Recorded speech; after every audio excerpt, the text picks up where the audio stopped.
आज मैं एक ऐसे अध्याय को शुरू करने वाला हूं जो आपके लिए बहुत ही इम्पोर्टेंट है और इससे हर वर्ष एग्जाम में प्रश्न पूछे जाते हैं। वचन, देखिए वचन का मतलब होता है, अगर हिंदी में हम लोग अर्थ देखेंगे तो इसका अर्थ होता है बोली होता है। वचन का अर्थ अगर आप देखिएगा तो इसका अर्थ बोली होता है। बाबू कि बहुवचन बनाने का नियम क्या क्या है, बहुवचन इसको हम लोग समझेंगे। तो आगे है मेरे विद्यार्थियों कुछ शब्द के एक वचन और बहुवचन, यानी कि बहुत सारे ऐसे शब्द होते हैं जिनका एक वचन जो है समान होता है, एक वचन एक ही वचन में वो रहेंगे, और कुछ शब्द ऐसे होते हैं जो हमेशा बहुवचन के रूप में होते हैं। नमस्कार विद्यार्थियों, आप सभी का स्वागत है हमारे YouTube चैनल बिहार एसएस लोकर्स एकेडमी पर।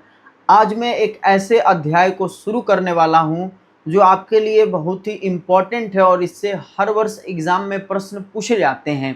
लेकिन बहुत सारे ऐसे विद्यार्थी हैं जो इस टॉपिक से घबराते हैं और इस टॉपिक को जानते भी जो विद्यार्थी हैं उनको समझ में नहीं आता है कि वो कैसे इसको पढ़े और इसको कैसे समझे। तो आइए इस क्लास में हम लोग बात करने वाले हैं हिंदी व्याकरण के मोस्ट इम्पॉर्टेंट टॉपिक जिसका नाम है बाबू वचन।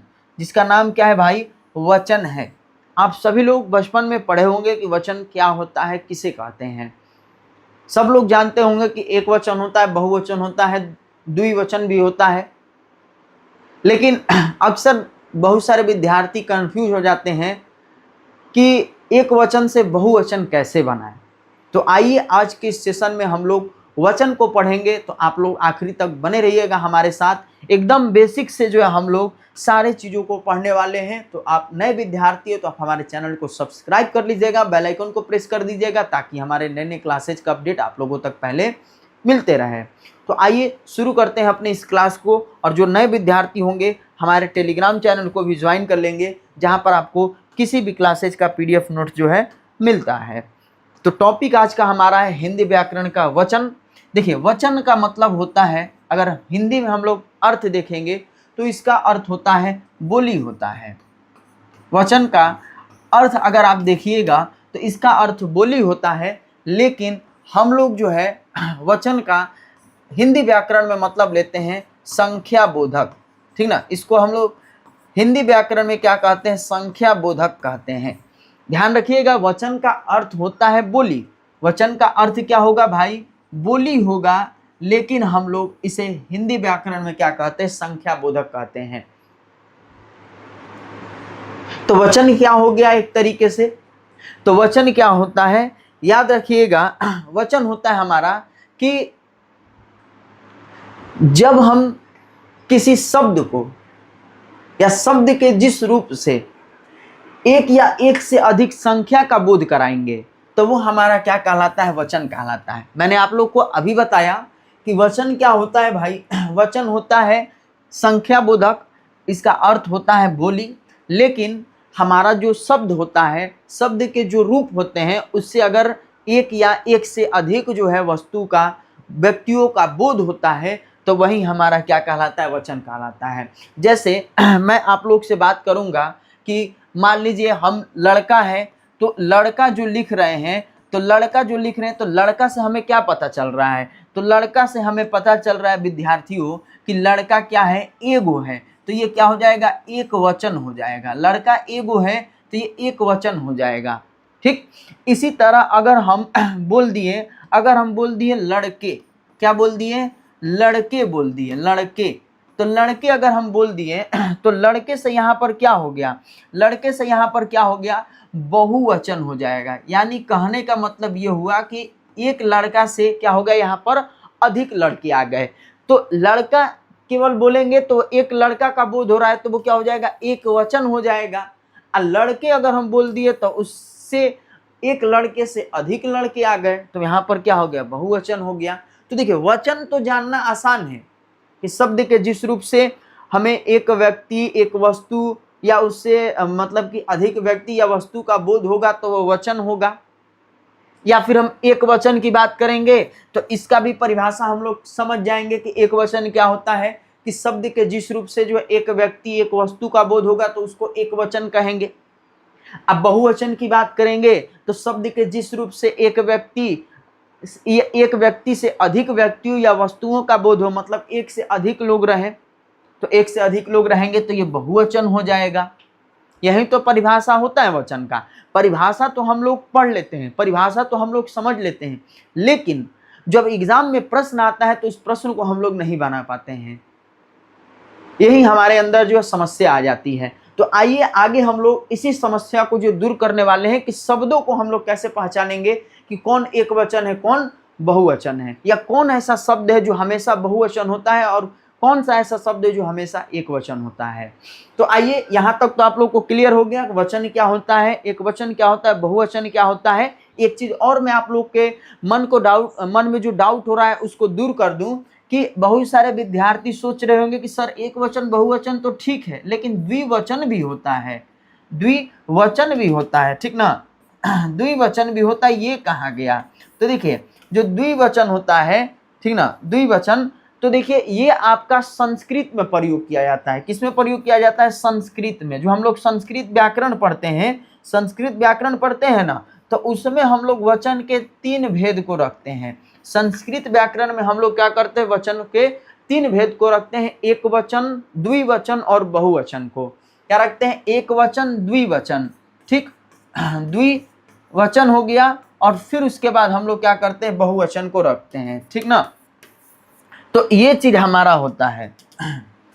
लेकिन हिंदी व्याकरण में हम लोग क्या करते हैं? एक वचन और बहुवचन को ही लेकर के चलते हैं। परिभाषा तो मैंने आप लोग को बता ही दिया कि वचन का अर्थ होता है बोली, ठीक, लेकिन हिंदी व्याकरण में हम लोग वचन का अर्थ क्या लेते हैं? संख्या बोधक लेते हैं, या संख्या बोधक होता है। और इसका परिभाषा होगा कि शब्द के जिस रूप से एक या एक से अधिक संख्या का बोध होगा तो वो हमारा वचन होता है। जैसे बात करेंगे लड़का, लड़की, कुत्ता, घोड़े हैं, तो ये सब एक का बोध करा रहे हैं तो एक वचन। इससे अगर अधिक हो गया, लड़की हो गया, लड़कियां हो गई, कुत्ते हो गए, घोड़े हो गए, तो ये अनेक वस्तुओं का या अनेक व्यक्तियों का बोध करा रहा है, तो इसलिए ये बहुवचन हो जाएगा। तो ये क्लियर हो गया आप लोगों को। अगर हम लोग बात करेंगे इसके भेद का, तो भेद को भी मैंने आप लोग को बताया कि एक होता है हमारा एक वचन होता है, एक होता है हमारा एक वचन, एक वचन, और दूसरा होता है हमारा बहुवचन होता है। दूसरा हमारा क्या होता है? बहुवचन होता है। इन दोनों का हम लोग प्रयोग करते हैं। यही हमारे हिंदी व्याकरण में वचन के भेद होते हैं, वचन के भेद होते हैं, एक वचन और बहुवचन। देखिए यहाँ पर लिखा भी है वचन के कितने भेद हैं? तो 2 भेद हैं। पहला आपका एक वचन हो गया, एक वचन, ठीक ना, ये वचन है एक वचन, और दूसरा बहुवचन है। अब एक वचन क्या होता है? तो ये भी मैं आप लोगों को अभी बताया कि शब्द के, यहाँ पर मैं लिख दे रहा हूं कि शब्द के जिस रूप से एक व्यक्ति या वस्तु का बोध हो उसे एक वचन कहते हैं, उसे एक वचन कहते हैं। इसी तरह अगर हम लोग बहुवचन की बात करेंगे तो सेम यही परिभाषा रहेगा। वहां एक वस्तु या एक व्यक्ति के जगह पर क्या हो जाएगा? अनेक व्यक्तियों या एक से अधिक व्यक्ति या वस्तुओं का बोध हो जाएगा, वहां पर उनकी संख्या का पता चलेगा, तो वो हमारा बहुवचन हो जाएगा। यही परिभाषा जो है यहाँ पर दिया गया है, आप देखिएगा। एक वचन में बताया गया है कि शब्द के जिस रूप से एक व्यक्ति या एक वस्तु का बोध होगा तो वो हमारा क्या हो जाएगा? एक वचन हो जाएगा। जैसे लड़का हो गया, लड़का एगो है, घोड़ा हो गया, घोड़ा एक है, कुत्ता है तो एक ही गो कुत्ता है, कलम है तो कलम एक ही गो है, बहन है तो बहन एक ही गो है, लड़की है तो लड़की एक है, शाखा है तो शाखा एक गो है। लेकिन अगर वही बहुवचन हो जाएगा तो लड़का का लड़के हो जाएगा, घोड़ा का बहुवचन क्या होगा? तो घोड़े हो जाएगा, कुत्ता है तो कुत्ते हो जाएगा, कलम है तो कलमें हो जाएगा, बहन है तो बहनें हो जाएगा, लड़की है तो लड़कियां हो जाएगा, शाखा है तो शाखाओं हो जाएगा। तो ये सब कब होगा? जब एक से अधिक लोग रहेंगे। जब एक से अधिक लोग रहेंगे तो वहां पर बहुवचन हो जाएगा, जो कि यहाँ परिभाषा में बताया गया है। बहुवचन में क्या होगा कि शब्द के जिस रूप से एक से अधिक व्यक्तियों या वस्तुओं का बोध होगा तो वो हमारा बहुवचन कहलाता है। जैसे लड़का था तो लड़के हो गया, घोड़े हो गया, कुत्ते हो गया, कलमें, बहनें, लड़कियां, सखाएं या सखाओं, तो ये सब हमारे क्या है बहुवचन है। अब मोस्ट इंपॉर्टेंट महत्वपूर्ण बिंदु ये आता है कि आप बहुवचन को कैसे पहचानिएगा। एक वचन तो हम खैर बहुत सारे ऐसे वस्तुएं हैं या नामे हैं या व्यक्तियों के नाम हैं जिसको हम लोग देख करके समझ जाते हैं कि हाँ ये एक वचन है, लेकिन उनका बहुवचन बनाने में थोड़ा सा हमें समस्या होता है। तो आइए हम लोग जानेंगे बाबू कि बहुवचन बनाने का नियम क्या क्या है। बहुवचन बनाने का नियम क्या क्या है इसको हम लोग जो है जानेंगे, इसको हम लोग सीखेंगे। तो देखिए बहुवचन बनाने का नियम आप लोग ध्यान से एक एक करके समझते हुए चलिएगा। पहला नियम हम लोग ध्यान से देखते हैं। पहला नियम कह रहा है कि अगर किसी शब्द के अंत में आकारांत आ जाए। आकारांत मतलब क्या होता है विद्यार्थियों? आकारांत मतलब होता है आ, मतलब कि किसी शब्द का अंत आ से हो तो उसको आकारांत कहेंगे। अगर किसी शब्द का अंत बड़ा उ यानी उकारांत से हो, यानी बड़ा उ से हो, ठीक। और औकारांत कहने का मतलब क्या हुआ कि अगर किसी शब्द का अंत औ से हो, ठीक। तो अगर अंत हो रहा है तो वहां पर हम क्या करते हैं? चंद्र बिंदु वाला ए का प्रयोग करते हैं, यानी प्रत्यय का प्रयोग करते हैं। ये क्या हो गया? हमारा एक प्रत्यय है। प्रत्यय मीन्स क्या होता है? प्रत्यय मीन्स होता है वैसा शब्दांश जो किसी शब्द के अंत में लगता है, उसी को हम लोग क्या कहते हैं? प्रत्यय कहते हैं, ठीक। तो ये हमारा जो शब्द होगा, मान लीजिए अगर हम मान लीजिए लिख दिए क्या चीज, बताइए आप ही लोग बताइए। उदाहरण के तौर पर कमेंट में बताइएगा आप लोग और अपना उदाहरण देते रहिएगा। देखिए हम लिख रहे हैं यहाँ पर बहुत सारे उदाहरण जो है आपको मिलेंगे देखने के लिए, ठीक। तो देखिए अगर हम मान लीजिए कोई भी उदाहरण ले रहे हैं, जैसे मान लीजिए हम ले लिए महिला, ठीक। महिला ले लिए, ध्यान दीजिएगा महिला। तो महिला लिए हैं तो महिला का जो अंत हो रहा है, ठीक ना, अंत हो रहा है आकारांत से हो रहा है। इस शब्द का अंत किससे हो रहा है? आकारांत से। ल में आ है, आधा ल अगर हम लिखेंगे, आधा ल और उसमें फिर आ का मात्रा आ जो है वो आया हुआ है, तभी तो बना है ला बना है, तभी तो ला बना है। तो ला यानी आकारांत से अंत हो रहा है इस शब्द का अंत। लेकिन अगर इसका हम बहुवचन बनाएंगे तो महिला का क्या हो जाएगा? अगर हम इसमें चंद्रबिंदु वाला ए प्रत्यय जोड़ रहे हैं तो क्या हो जाएगा? महिलाएं हो जाएगा। क्या हो जाएगा विद्यार्थी जी? महिलाएं हो जाएगा, महिलाएं। तो ध्यान देना है कि अगर किसी शब्द का अंत आ से हो, बड़ा उ से हो या फिर औ से हो तो इसमें हम चंद्रबिंदु वाला ए का जो है क्या करते हैं?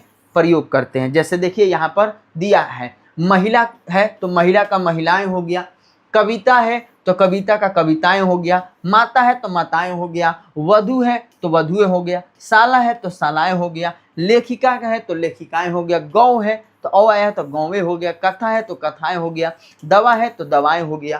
तो ये सब क्या है? आकारांत, उकारांत और औकारांत वाले नियम पर काम करेगा, जिसमें हम अंत में क्या करेंगे? चंद्रबिंदु वाले ए प्रत्यय का क्या करेंगे? प्रयोग करेंगे। अब कई सारे बच्चे कंफ्यूज होंगे कि सर अगर आप लड़का लीजिएगा, लड़का, तो लड़का का बहुवचन बनाइएगा तो क्या लड़काएं हो जाएगा?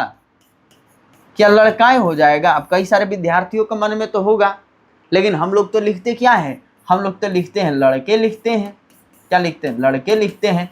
तो विद्यार्थी जी आइए इसका भी नियम मैं आप लोग को बता रहा हूं। देखिए इसका नियम क्या है? आकारांत वाला है। देखिए आकारांत उसमें भी था। आकारांत का एक और नियम ये भी है कि आकारांत शब्द से अंतिम में जो आ रहा है तो वहां पर हम ए की मात्रा का क्या करते हैं? प्रयोग करते हैं। ए आप लोग मात्राएं पढ़े ही है, आ छोटी बड़ी छोटा हम लोग पढ़े हैं। तो ए और ए आता है आ में, तो ए में क्या होता है? एक मात्रा हम लोग प्रयोग करते हैं। ऐसे एक मात्रा होता है, ऊपर क्या होता है? एक मात्रा होता है। और ऐ में क्या होता है? ऐ में क्या होता है? दो मात्रा या दो रेफ होता है, ऊपर होता है। तो यहाँ पर कहा जा रहा है आकारांत के अगला नियम में कि इसके अंतिम में अगर आ रहा है किसी शब्द में तो वहां पर हम क्या करते हैं? केवल ए प्रत्यय का प्रयोग करेंगे, इसकी मात्रा का प्रयोग कर देंगे। यानी अगर लड़का हम ले रहे हैं, लड़का अगर हम ले रहे हैं तो लड़का का क्या हो जाएगा? लड़के हो जाएगा, ठीक ना, लड़के हो जाएगा, लड़काएं नहीं होगा। तो ध्यान रखिएगा आप लोग। उसी तरह अगर रास्ता ले रहे हैं तो रास्ते हो जाएगा, कमरा होगा तो कमरे हो जाएगा, दाना होगा तो दाने हो जाएगा, भाला होगा तो भाले हो जाएगा, लोटा होगा तो लोटे हो जाएगा, गधा होगा तो गधे हो जाएगा, बच्चा से बच्चे हो जाएगा। तो ये सब आकारांत वाले नियम है कि आकारांत के किसी शब्द का अंत आ से हो रहा है तो वहां पर हम केवल एक ही मात्रा का प्रयोग करते हैं।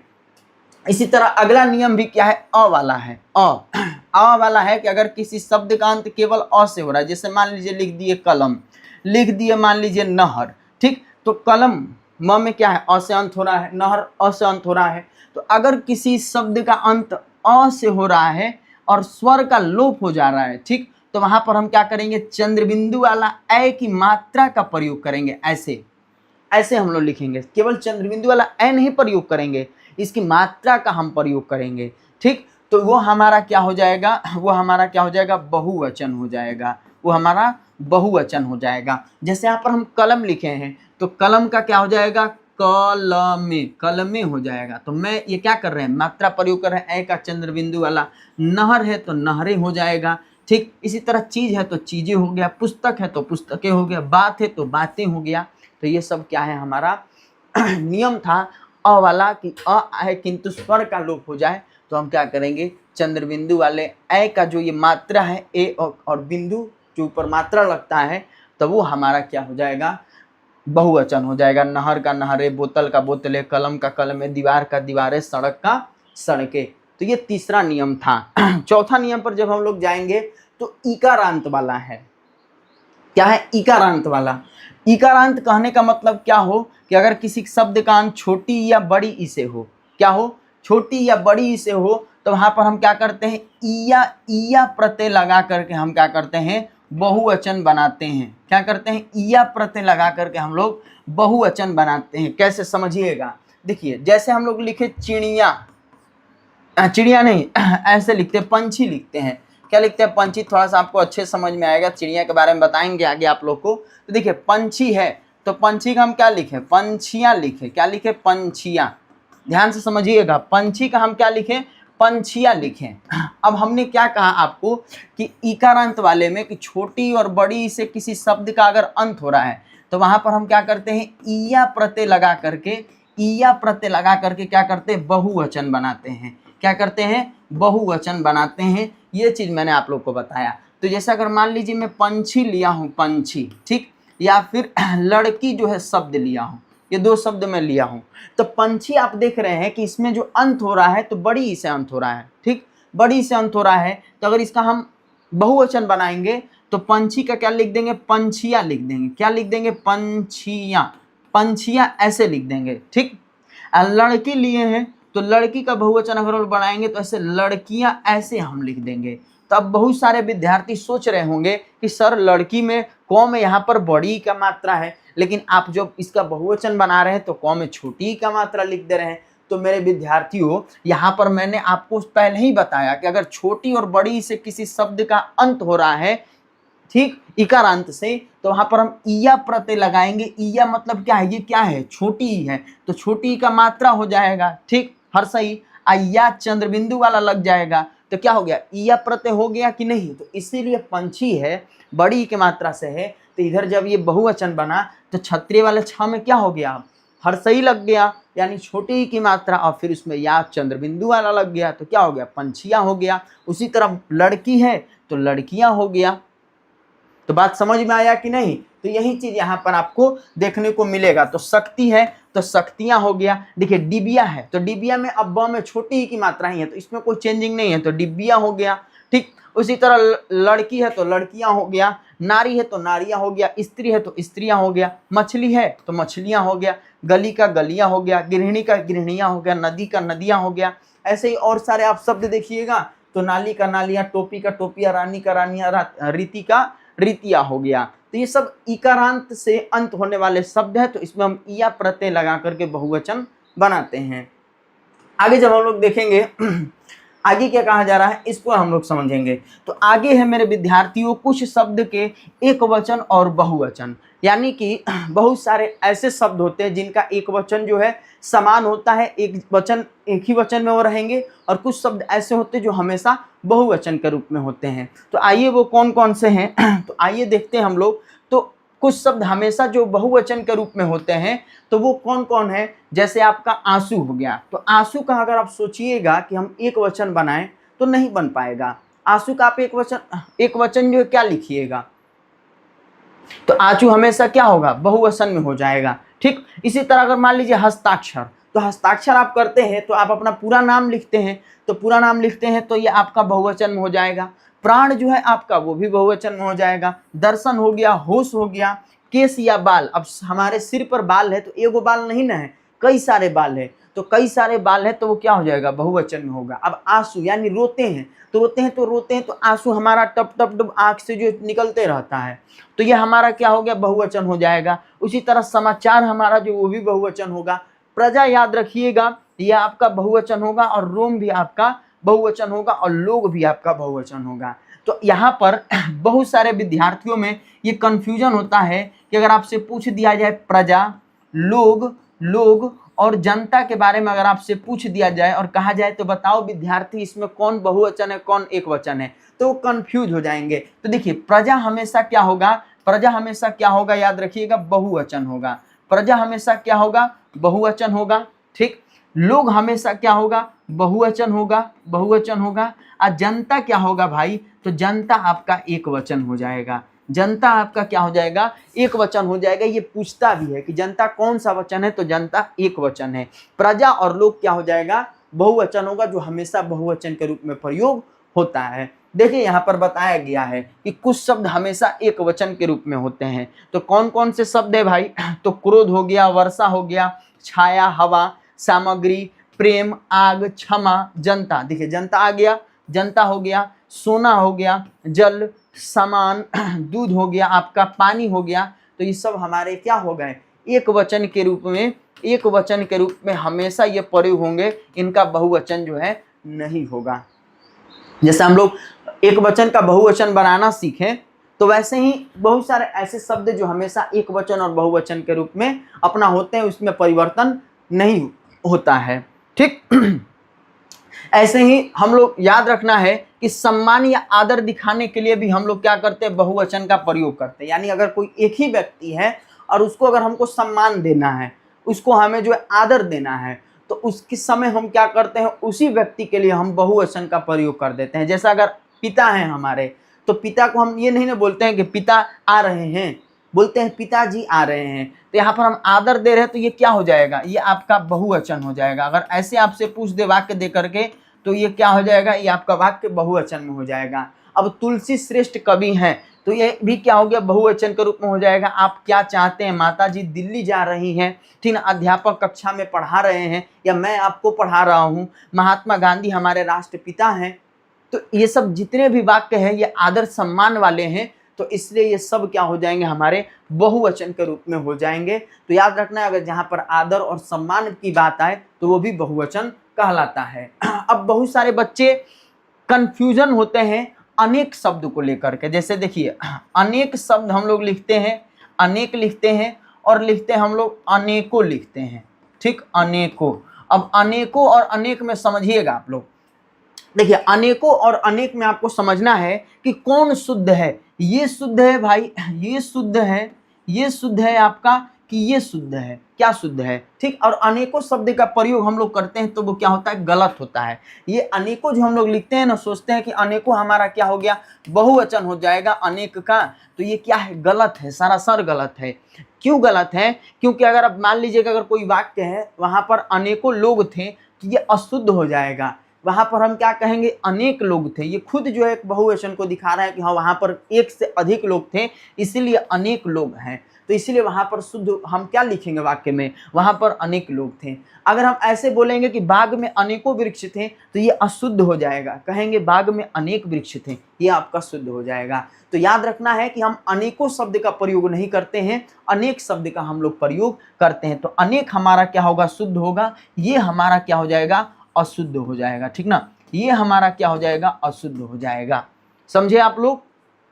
तो चलिए अब हम लोग देखेंगे कुछ और उदाहरणों को कि एक वचन और बहुवचन के कुछ इस प्रकार भी नियम होते हैं। जैसे मैंने आप लोग को बताया कि आदरणीय हो गए या सम्मानित व्यक्तियों के लिए हो गए या किसी को आदर या सम्मान दिखाना है तो वहां पर हम क्या करते हैं, बहुवचन का जो है प्रयोग करते हैं। लेकिन अगर कोई एक वचन व्यक्तिवाचक संज्ञा को बहुवचन में भी प्रयोग कर दिया जाता है। यानी कहने का मतलब ये हुआ कि अगर कोई एक वचन वाला व्यक्तिवाचक संज्ञा है, व्यक्तिवाचक संज्ञा में जैसे किसी का नाम हो गया, जैसे राम हम बोल दिए तो राम क्या है, एक ही गो है, ठीक है, राम क्या है, एक ही है।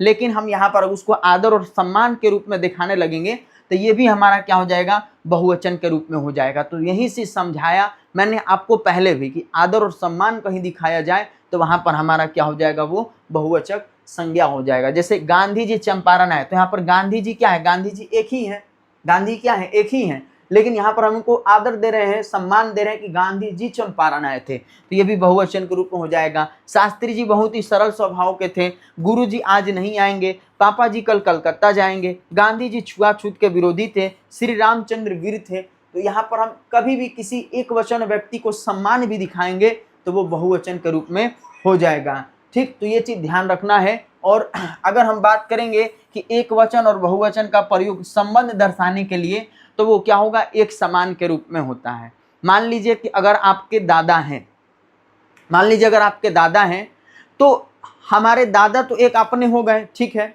लेकिन अब दादा के भी भाई होते हैं लोग, दादा के भी क्या है, भाई हैं, तो उनको भी हम क्या बोलते हैं, बोलते हैं दादा ही। तो ये सब हमारे दादा हैं, तो दादा की भी संख्या क्या होगी, एक से अधिक हो गई। तो ये हमारा नाना हो गया, मामी हो गया, ताई हो गया, ताऊ हो गया, नानी, मामा, चाचा, चाची, दादा, दादी, ये सब हमारे क्या हो गए, एक वचन में भी आते हैं, बहुवचन में आते हैं। किसी के दादा एगो है, किसी का नाना एक है, किसी के मामा एक है तो किसी के मामी एक है, किसी के दो होते हैं। जैसे नाना हमारे एक है वो ठीक है, लेकिन उनके भाई लोग भी क्या कहलाएंगे, नाना कहलाएंगे। दादा के भी भाई लोग हैं तो वो भी हम उनको दादा कहेंगे। तो संख्या क्या है, एक से अधिक है। तो अगर एक से अधिक भी हो जा रहा है हमारा रिलेशन का, लोगों का, ठीक ना, तो वहां पर हम संबंध वालों के लिए भी एक वचन बहुवचन दोनों का समान रूप से प्रयोग करते हैं। और द्रव्यवाचक जो संज्ञा होती है, ठीक ना, जो द्रव्यवाचक संज्ञाएं होती हैं उसका भी प्रयोग हम लोग केवल एक वचन में ही करते हैं। यानी जैसे तेल हो गया, घी हो गया, दूध हो गया, ये सब जितने भी द्रव्यवाचक संज्ञाएं हैं, जैसे रायता हो गया, लस्सी हो गया, दही हो गया, संज्ञा में हम लोग पढ़े हैं, तो ये सब हमारे क्या होते हैं, एक वचन में आते हैं। यानी द्रव्यवाचक संज्ञाएं हमेशा एक वचन में होंगी। तो यही हमारा जो है वचन था, वचन को आज हम लोगों ने कंप्लीट कर लिया। तो आप लोग कमेंट में बताइएगा कि आज का ये सेशन आप लोग को कैसा लगा, और इस क्लास से जुड़ने के लिए आप लोगों का तहे दिल से धन्यवाद। हम लोग आगे की क्लास में जो है अगले टॉपिक को पढ़ेंगे और फिर उसके बाद हम लोग हिंदी व्याकरण के जो है कुछ महत्वपूर्ण जितने भी इंपॉर्टेंट टॉपिक हम लोग पढ़ लिए उसका ऑब्जेक्टिव सेशन भी हम लोग स्टार्ट करेंगे। तो आप लोग हमारे साथ बने रहें और ये सेशन कैसा लगा कमेंट में आप लोग ज़रूर बताइएगा। मिलते हैं अगले क्लास में, तब तक के लिए आप लोग स्वस्थ रहिए, मस्त रहिए और अपनी तैयारी अच्छे से करते रहिए। धन्यवाद।